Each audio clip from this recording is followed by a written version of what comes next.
eConsult is a digital health business which operates exclusively in the NHS, and we operate in general practice where we're designed to help beat the 8 AM rush when trying to get in to see your GP, and we also operate in an A&E setting. So our collaboration with Vodafone Health is enabling us to scale our A&E solution faster.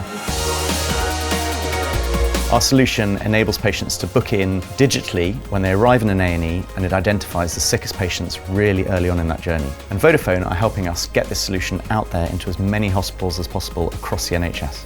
Working with Vodafone Health ensures that the solution that we offer is available 24/7, which is key when working in an A&E, and the security and the service uptime are really maintained.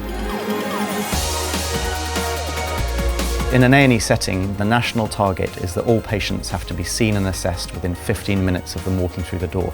And we've shown with the eConsult solution that we can actually see and triage all patients within 5 minutes of arriving. So it really does align with the NHS long-term plan and really helps improve access for patients, which is the key here at the end of the day.